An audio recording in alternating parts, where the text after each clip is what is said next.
Well, apparently it's live, which is good news. Why? Because this morning I just started a Zoom call where I was actually the chair of the meeting and it froze. And then on my phone, I got a text message from our provider here, Xfinity, saying there was an issue, there was an outage. And that carried on for the next hour and a half at least. So, but it's back. So keep your fingers crossed, or just know that it's all going to work out fine. And it will. So welcome once more to another reading from the Science of Mind magazine, The Daily Guides. It is my pleasure. I am David. I'm a minister at Creative Life Spiritual Center. And as I said, it's my pleasure to bring these readings to you. There's a reading for every day of the year, divided up into months, and each month is written by a different person. Sometimes year on year, they'll repeat, such as October, this month's writer, Reverend Dr. Jesse Jennings, my senior minister, aka my boss. He writes every October. But by and large, it does change a lot more than that. So here we go. Today's reading, for those of you who know Reverend Jesse, know he can be pretty deep. And this month's readings are basically extracts from the works of Ernest Holmes, who was the founder of Science of Mind, religious science. And Reverend Jesse is an expert on him. And basically, Reverend Jesse quotes a piece and then he comments on it. And both of them actually can be pretty deep at times and hard to understand. Even the explanations that Reverend Jesse gives sometimes can be deep in themselves. But today is pretty light, actually. It's pretty easy to understand. It's good. It's uplifting. And we need uplifting, right? I think we do anyway. So let me see what it says. Well, I know what it says because I've already read it. It says, I am life. That's the title for today's reading. The first quote is from the Buddha, and I'm sure you've all heard of the Buddha, Siddhartha Gautami. Now may every living thing, young or old, weak or strong, living near or far, known or unknown, living or departed or yet unborn, may every living thing be full of bliss. As I said, that was the Buddha. And if you know anything about Buddhism and about the Buddha, you can tell that that is something that, even if I hadn't said it was the Buddha, if you know anything about Buddhism, you would guess that that was potentially a quote from the Buddha. And this is from Ernest Holmes, Basic Ideas of the Science of Mind. Basic Ideas of the Science of Mind. Totally not to be confused with Scientology. Absolutely not.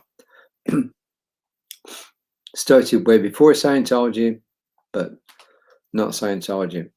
Actually, L. Ron Hubbard, who started Scientology, used to write science fiction. I used to read his science fiction as a kid and a teenager. I didn't know that he was behind Scientology for a long time. And honestly, I don't know an awful lot about Scientology, but I know enough to know that we are not like them, at least in most respects. Anyway, Basic Ideas of the Science of Mind, actually on page 37. This is Dr. Ernest Holmes. Take time to think about what most fully represents exultant and joyous life. Life that is so full of the sheer joy of living that it cannot be still. Young colts frisking in the pasture, kittens at play, children bubbling with energy. Think of them happily. Convince yourself and know that that life fills your whole organism, that you not only have life, but that you are life. He says, dwell on this thought. Rejoice in it. Declare it. Give thanks for it. And accept life, capital L, as yours right now. Start expressing it in any and every way. In any and every way you can. Your life is the life of God, the divine, within you. Keep affirming this continuously. Accept your physical wholeness as the perfection of the divine in you. Be happy about it and know that more and more it makes itself manifest in your body. And he's capitalized it because he's talking about life. As I said, that was from Basic Ideas of Science of Mind, page 37. And this is Dr. Jesse Jennings, Reverend Dr. Jesse Jennings. As I said, he's my boss. We don't just have life, we are life. This seems obvious or like wordplay, but the concept contains a deep consideration. Any term aptly substituted for the name God, life, love, or creative intelligence, for example, must portray the divine nature as universally and immediately accessible, because it is. God being all there is, life is all there is. And not just your life or mine, but the divine life expressing by means of us. He says, let's discover what's most representative of a joyous life to each of us. He says, I hadn't thought of frisking colts, from the quote from Holmes, pretty much ever, but now they've made my list. Kittens and children, sure, and seagulls too, and any kind of music. That's a sampling of mine. Then he says, what's yours? Well, what's mine is varied throughout the ages. Music, yes. But I can't go along with the Reverend Jesse and say all music, because some music out there, to me, isn't music. But this is just my concept, and I understand how other people find things that I don't consider music to be music. I mean, for instance, I don't like rap. I don't like hard rock. I don't like it when somebody gets their voice way up there and screams. I like it when somebody gets their voice way up there, but not when it becomes screaming, for instance. But I understand that these forms of music are acceptable and are loved by other people. It's good. I like that. You know, I like art, but I'm choosy about what I like in art. For instance, I don't like abstract painting. I was once in a museum in London with a colleague. This is when I was traveling on business, and we had traveled to London on business, and there was this piece of art. It was abstract art. I forget actually which building it was in. Probably I don't know, I don't remember. But it was really just like a blank canvas that had been painted, but with one color and one stripe down. So it was all one color, and it had one different colored stripe down it. And this was supposed to represent Adam. And this friend of mine, he was, oh, wow, he was all over it. And I just couldn't see it. But I can accept the fact that to him that represented art, but to me it didn't.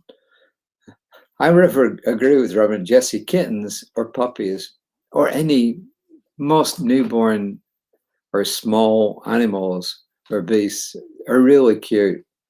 And I love that. Rock climbing used to fill me with great joy at one time. Some people it would terrify. So I like this reading because what it's reminded me of is what's good in life, what I find good and what other people find good. But it's okay. I mean, let's face it, if we all liked the same thing, it would be awful. I mean, really, it would just be awful. So I like it that there's so much diversity in what we like. diversity in who we are, diversity in how we feel, diversity in our opinions.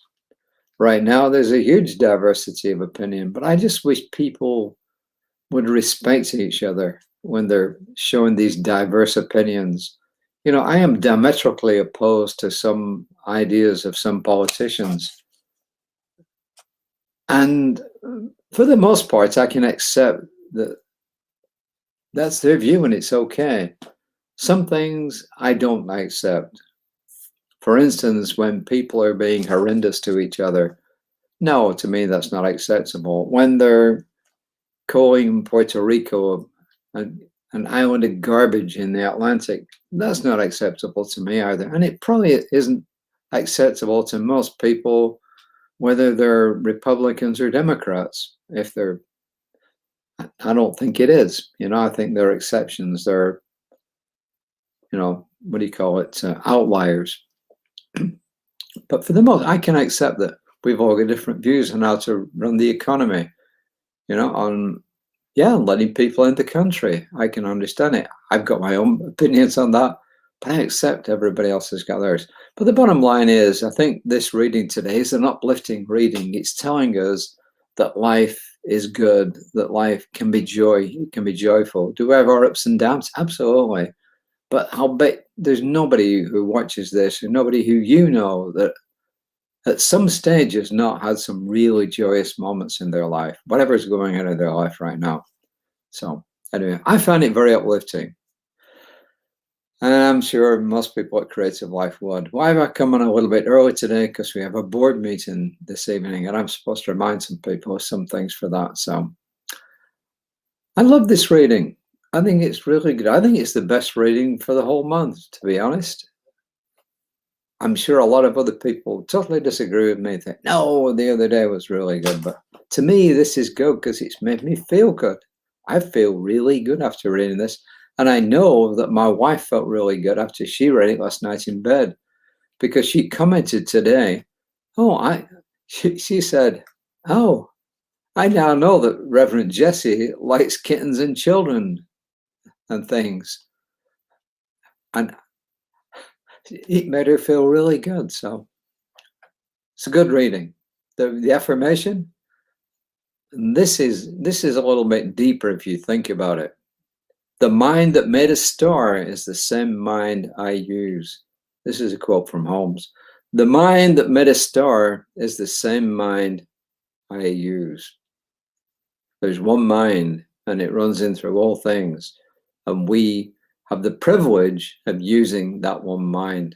And when we pray and we direct our prayers, we are using that one mind to produce hopefully good in the world. So that's it. Look out for Reverend Lisa tomorrow, 9:30. Look out for me somewhere around about 5 p.m. tomorrow evening. And until then, have a great rest of the day. Oh yeah, we got some rain this morning. Wasn't a lot, but it was rain and it felt good and it looked good. It actually happened when I was on my Zoom call this morning and I thought that was really kind of cool. So until next time, namaste.